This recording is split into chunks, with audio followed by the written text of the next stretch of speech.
Okay, so boys and girls, it's now time for us to move on ahead with the next question. It is based on impulse momentum theorem as well as this question can be solved by the D'Alembert's principle. ठीक है, दोनों method से हम solve कर सकते हैं. मैं दोनों मेथड से बताऊंगा क्योंकि क्वेश्चन में मेंशन नहीं किया है कि impulse momentum theorem यूज करना है या D'Alembert's principle यूज करना है. So this question can appear in either of the concepts. ठीक है. The question goes like this: a block of 50 kg resting on a horizontal surface. Block of 50 kg, तो diagram बनाना पड़ेगा. ठीक है, diagram is not given. The diagram that is given in the question belongs to the FT diagram, force versus time. ठीक है, so it's a very critical question. You have to know your impulse momentum theorem and you have to make the diagram also in this question.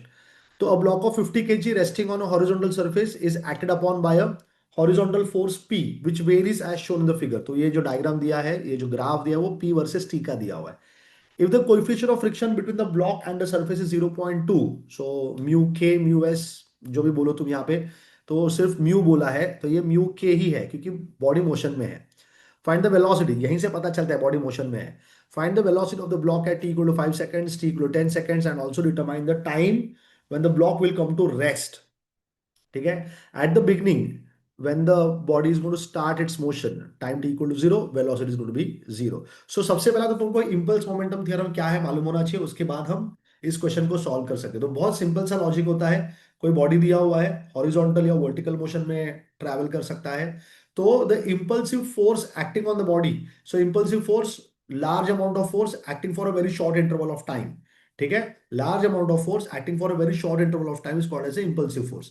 So the impulsive force will always become equal to the change in the momentum of the body.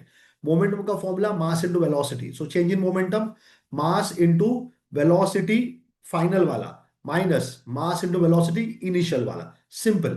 ठीक है. So impulsive force क्या है? F into T, force into T. Since the graph is given, the formula will go like this. So impulse momentum theorem का जो statement है वो पहला देख लो. क्या लिखेंगे हम लोग यहाँ पे? So यहाँ पे हो जाएगा. So impulsive force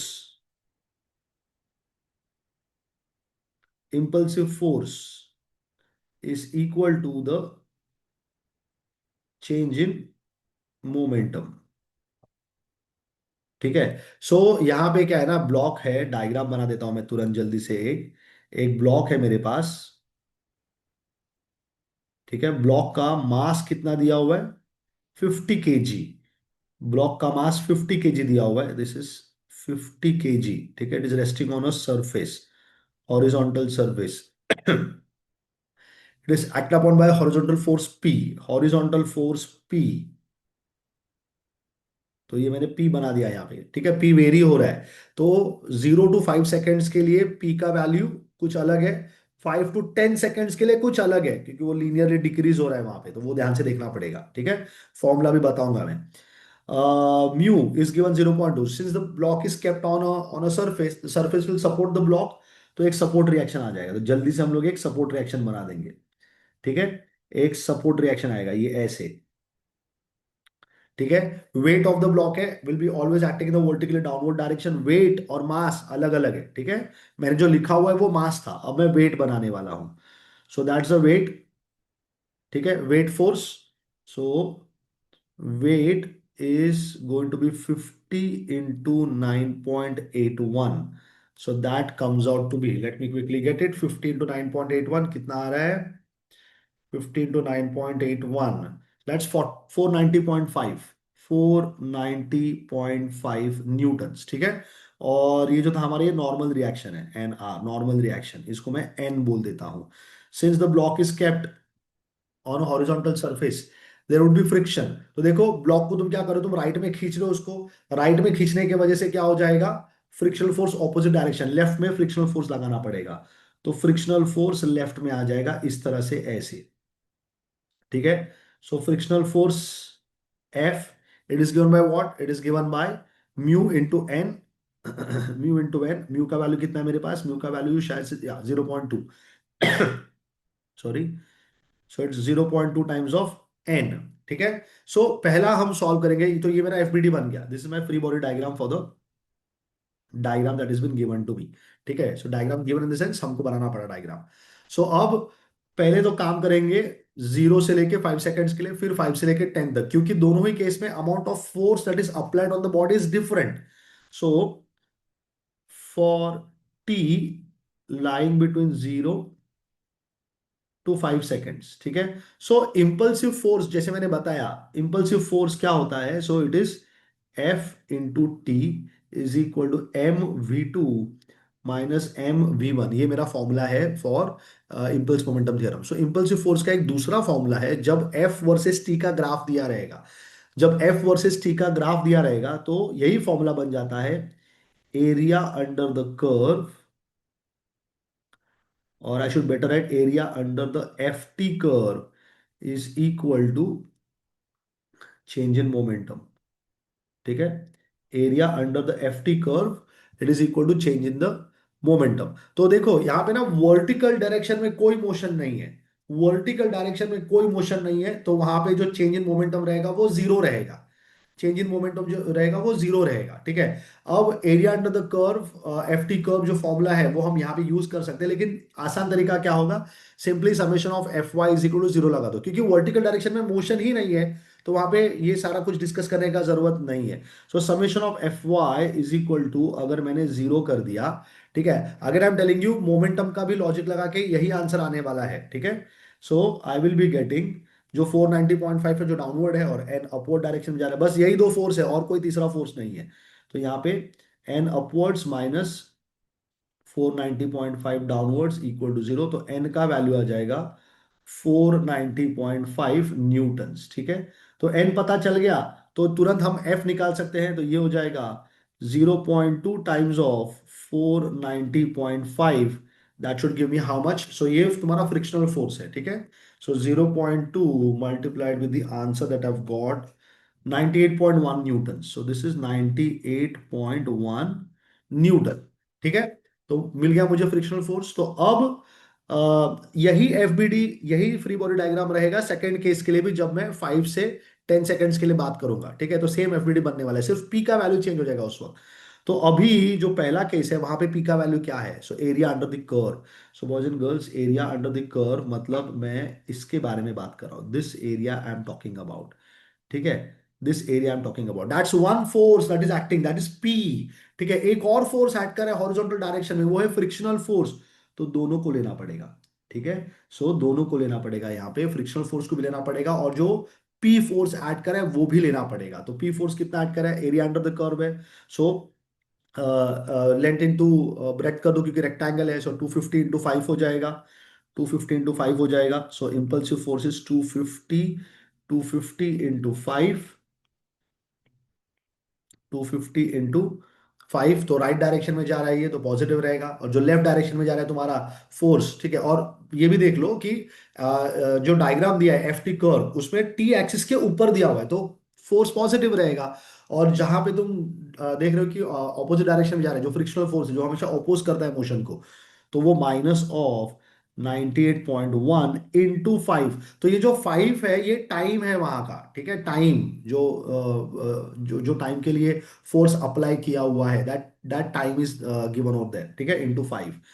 ठीक है. और 250 × 5 भी करोगे तो वही आंसर आने वाला है. ठीक है. सो 250 was your force and time was for 5 seconds.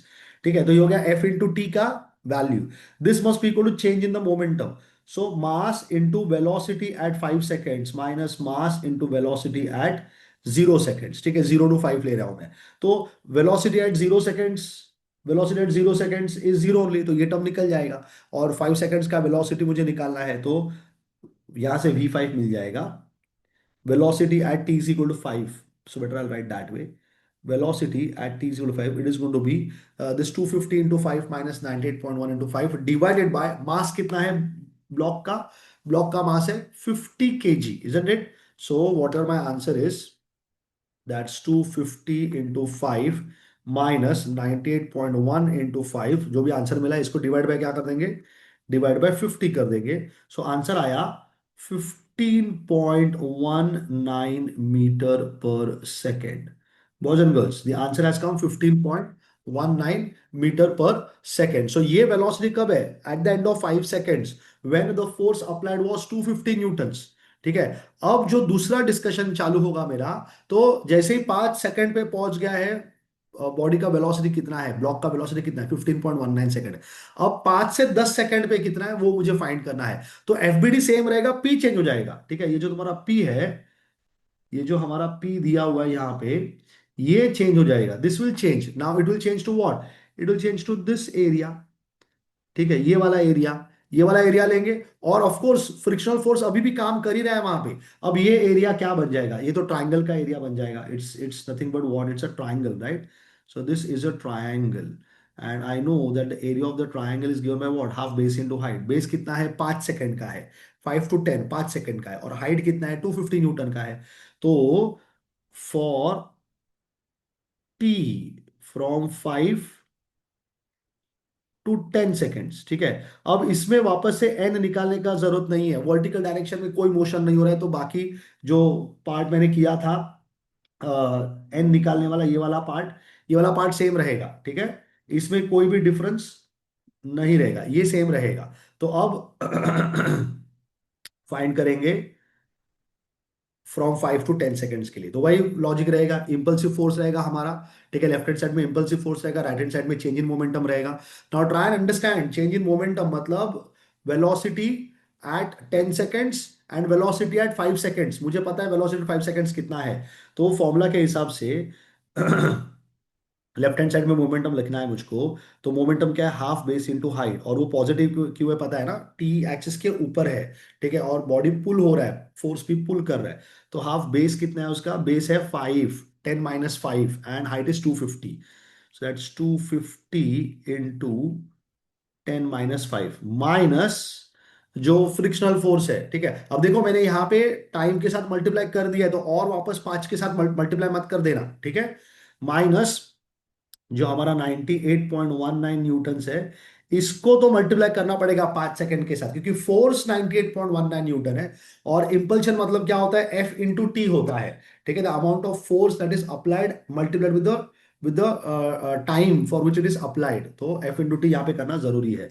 This becomes equal to mass of the body and V10, ठीक है, final momentum, minus mass of the body into V5, momentum at 5 seconds, ठीक है। So अब इसको simplify कर देंगे। So left hand side में answer क्या आने वाला है मेरा, जल्दी से मैं निकाल लेता हूं। So let's 250 multiply with 10 - 5 is 5, इसको डिवाइड बाय 2 कर देंगे, माइनस 98.1 इंटू 5। तो आंसर आया मेरा 134.5 लेफ्ट हैंड साइड में, 134.5 is equal to, mass common निकाल लो, सेम ही है, तो 50 हो जाएगा ये, isn't it, mass is 50 kg। V10 पता नहीं है, लेकिन V5 मुझे पता है, 15.19 मीटर्स पर सेकेंड है। तो यहां से V10 मुझे मिल जाएगा 134.5 divided by how much, divided by 50, ठीक है, दैट इज 2.69, और उसमें प्लस 15.19 ऐड कर देंगे, तो मुझे मिला 17.88। सो V10 इज कमिंग 17.88 मीटर्स पर सेकेंड। सो यहाँ पे मुझे ऐसा दिख रहा है कि जो ब्लॉक है वो और एक्सिलरेट हो रहा है, ठीक है। मतलब वेलोसिटी 15.19 से अभी 17.88 मीटर पर सेकंड आ गया। लेकिन अब क्या है ना, अब 10 सेकंड के बाद देखो क्वेश्चन में और आगे क्या बोला है, also determine the time when the block will come to rest. Block will come to rest, इसका मतलब तुमने फोर्स निकाल दिया है, ठीक है, फोर्स निकाल दिया। तो 10 सेकंड पे हमारा वेलोसिटी कितना था, 17.88 मीटर पर सेकंड था, ठीक है। अब यहां से चालू होगा बिना फोर्स के। तो देखो गाड़ी चला रहे हो और तुमने एक्सीलरेटर से पैर निकाल दिया, ठीक है, एक्सीलरेटर से पैर निकाल दिया, ब्रेक नहीं लगाया है, ठीक है, एक्सीलरेटर से पैर निकाल दिया। तो जैसे ही एक्सीलरेशन से पैर निकाल दिया तुमने, गाड़ी रुक जाता है क्या, तो गाड़ी नहीं रुकता है, गाड़ी कंटिन्यूस और आगे चलता रहता है, जब तक उस पे मोमेंटम है तब तक चलता रहेगा, and after some time it will come to a halt, isn't it, it will come to a halt, velocity becomes equal to 0।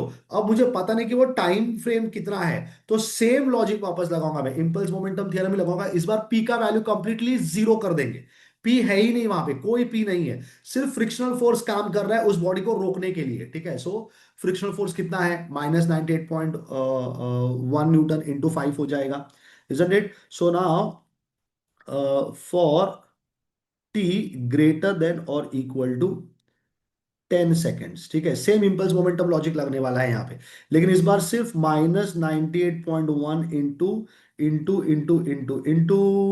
T seconds. ठीक है, क्योंकि मुझे पता नहीं ना कितना टाइम के लिए चल रहा है वो, पहले तो पता था 5 सेकंड के लिए चल रहा था, उसके पहले भी पता था 5 सेकंड के लिए चल रहा था, अभी मुझे मालूम नहीं कि कितने टाइम के लिए चल रहा है। ठीक है, सो 98.19 न्यूटन का जो फोर्स है मल्टीप्लाई विद टी आएगा, because time is not known, and minus N क्यों आएगा, क्योंकि अपोज कर रहा है। ठीक है, this must be equal to again M into V T, final velocity. तो मालूम है फाइनल वेलोसिटी कितना है, isn't it? Final velocity is going to be 0 and mass into V at 10 seconds, वो भी पता है 17.88 है। तो यहां से मुझे टी का वैल्यू मिलने में बहुत ही आसानी हो जाएगा, क्योंकि मुझे पता है ये वैल्यू 0 है। क्यों? क्योंकि पार्टिकल क्या हो गया, it has come to again rest. ठीक है, it comes to rest, it stops at that point. कहीं अगर क्वेश्चन में बोल दिया कि वापस उल्टा भी घूमने वाला है, तो वो भी उस मोमेंट पे भी वेलोसिटी 0 हो जाता है, क्योंकि डायरेक्शन चेंज करना है। डायरेक्शन चेंज कर रहे हैं तो वेलोसिटी उस मोमेंट के लिए 0 हो जाता है। सो यहाँ पे पार्टिकल पूरा स्टॉप हो गया, बॉडी पूरा स्टॉप हो गया है, तो यहाँ पे फाइनल वेलोसिटी 0 हो जाएगा, इसलिए फाइनल मोमेंटम 0 होना चाहिए। ठीक है, सो टी का वैल्यू क्या हो जाएगा, माइनस माइनस साइन भी कट जाएगा, क्योंकि 0 माइनस करेंगे तो नेगेटिव साइन रहता है, तो माइनस माइनस साइन भी कट जाएगा। ठीक है, so T is going to be M into V ten. M कितना है, मास कितना है 50, इंटू वेलोसिटी कितना है 17.88 डिवाइडेड बाय 98.1। तो मेरा टी का वैल्यू कितना आएगा, टी हो जाएगा, so let me quickly take it and solve it on the calculator. So 17.88 जो मेरा पहले का आंसर है, ठीक है, multiply with 50 divided by 98.1, it is coming 9.119315 seconds. ठीक है, हमको चाहिए तो इसको हम 2 डेसिमल प्लेस में, 3 डेसिमल प्लेस में, जहां पे भी चाहिए इसको हम लिख सकते हैं। ठीक है, सो 9.11 315 seconds. Therefore, I can say body comes to a complete halt. Isn't it? It will come to rest. Body comes to rest at t is equal to 9.11315 seconds. That's how the question is solved by using the impulse momentum theorem. So, boys and girls, the same question can be solved using the D'Alembert's principle also. Okay, so I'll be solving the same question by the second method as well. So, boys and girls, it's time for us now to move on ahead with the next question.